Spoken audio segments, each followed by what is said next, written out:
بچوں، ہم آپ کو ابھی سنا رہے ہیں ایک فکرمند نوکر کی کہانی۔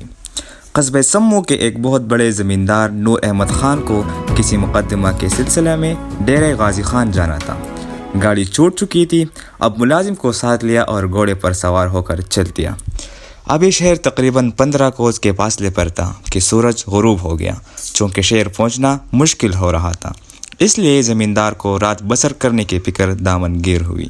آبادی کا کہیں نام و نشان نہ تھا۔ چاروں ناچار ایک درخت کے نیچے رات بسر کرنے کی ٹانی گھوڑا اور درخت کے ساتھ باندھ دیا۔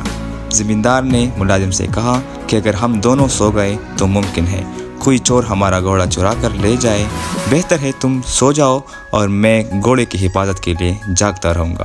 ملازم نے وفادارانہ لہجے میں عرض کیا کہ اے میرے آقا، یہ کیسے ممکن ہو سکتا ہے کہ میں سو جاؤں اور آپ جاگتے رہیں؟ لہٰذا آپ سو جائیں، میں جاگ کر گھوڑے کی حفاظت کروں گا۔ آخرکار زمیندار سو گیا اور ملازم نے رات بھر جاگنے کی ڈیوٹی سنبھال لی۔ چونکہ زمیندار کے دل میں چوروں کا کٹکا تھا، اس بے قراری کے عالم میں گہری نیند سے تو بے نیاز تھا۔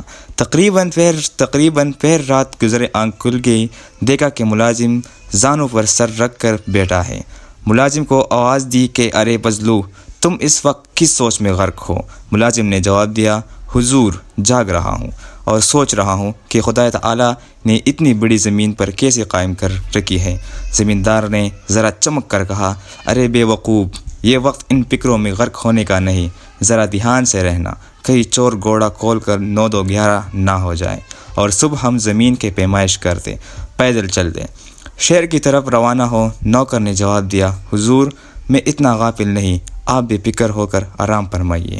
زمیندار کو کچھ تسلی ہو گئی اور پھر سو گیا، لیکن رات 1 بجے کے قریب پھر آنکھ کھل گئی، دیکھا کہ ملازم اس طرح کی سوچ میں پڑا ہوا ہے۔ خیال کیا کہ شاید نیند کی وجہ سے اونگ گیا۔ بلند آواز سے پکارا، بے فضلو، کہیں سو تو نہیں گیا؟ ہوشیار ہو کر بیٹھ۔ ملازم نے سر اٹھایا اور کہا، آپ کیوں فکر کرتے ہیں؟ میں تو جاگ رہا ہوں، صرف اس سوچ میں تھا کہ خدا تعالیٰ نے اتنا بڑا آسمان بغیر ستون کے کس طرح کھڑا کر رکھا ہے، اور اگر یہ نہ ہوتا تو سورج غروب ہوتا اور نہ ہی رات کی تاریکی ہوتی۔ زمیندار نے ذرا ترش لہجے میں نوکر کو ڈانٹ کر کہا کہ کیسی باتوں کی سوچ میں پڑ گیا ہے، گھوڑے کو دیکھتے رہنا۔ ملازم نے جواب دیا، حضور میں کوئی ایسا ویسا آدمی نہیں ہوں، آپ اطمینان سے آرام کریں۔ زمیندار پھر سو گیا اور صبح ہونے تک چادر تانے مزے سے پڑا رہا۔ صبح ہوئی تو زمیندار بیدار ہوا اور ملازم کو اسی طرح زانوں پر سر رکھے دیکھا اور کہا کہ ارے پزلو، صبح ہو گئی، اب کس سوچ میں پڑے ہو؟ پزلو نے بڑے ڈرامائی انداز میں جواب دیا، حضور اب میں اس سوچ میں ہوں کہ میرا جسم دبلا ہے، لیکن آپ کا جسم ماشاءاللہ خاصا پروا موٹا ہے، اس لیے آپ کے گھوڑے کی ذہن آپ کے جسم پر پوری آ جائے گی۔ یہ سن کر زمیندار نے غصے میں کہا کہ بدبخت یہ کیا کہہ رہا ہے؟